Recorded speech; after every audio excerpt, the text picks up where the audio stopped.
जब make in India कहते हैं तो मेक फॉर इंडिया भी है, क्योंकि 125 करोड़ का देश है, इतना बड़ा मार्केट है।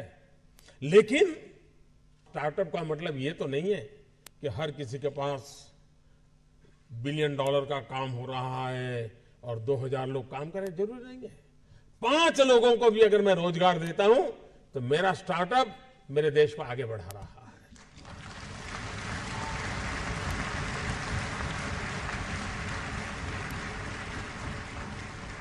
एक साइकोलॉजिकल चेंज लाना है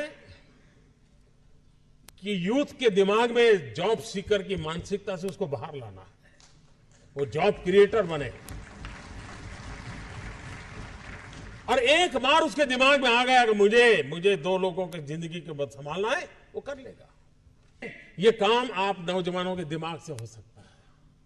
और इसलिए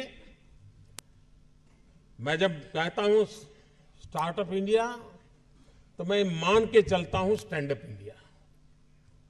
इसके लिए मुझे अलग सोच करने की जरूरत नहीं है। जिस देश के पास 800 मिलियन 35 से कम आयु के नौजवान हो, जिस देश के नौजवानों के पास टैलेंट हो, हाथ में हुनर हो, अपरंपार सपने हो और पूरी दुनिया में अवकाश ही अवकाश हो, क्या नहीं हो सकता है।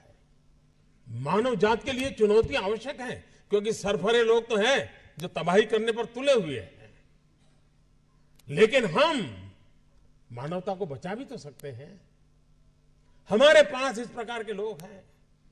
और ये भी सही है, भारत के पास मिलियंस ऑफ मिलियन प्रॉब्लम है, कोई इनकार नहीं कर सकता है। लेकिन एट द सेम टाइम मुझे इस बात का भरोसा भी है कि बिलियंस ऑफ बिलियन माइंड भी है। अगर मिलियन प्रॉब्लम है तो बिलियन माइंड भी तो हमारे देश में है। हर स्टार्टअप के पीछे कोई न कोई समस्या के समाधान का इरादा रहना चाहिए। और जब किसी स्टार्टअप के पास समस्या के समाधान का इरादा होगा तो उसकी संतोष का लेवल भी कहीं कुछ और होगा जी। जब किसी की जिंदगी में बदलाव लाता है तो उसको एक सेटिस्फेक्शन मिलता है। और इसलिए मैं वो कुछ करके दिखाऊं जिसमें मैं जॉब क्रिएटर बनूं, मैं वो कुछ करके दिखाऊं कि जिसके कारण किसी की जिंदगी में मैं काम आऊं, मैं वो कुछ करके दिखाऊं कि मेरे देश को एक कदम आगे ले जाने में मेरा भी कोई योगदान हो। इतना भी अगर सपना लेकर के हम चलते हैं, हम बहुत कुछ कर सकते हैं।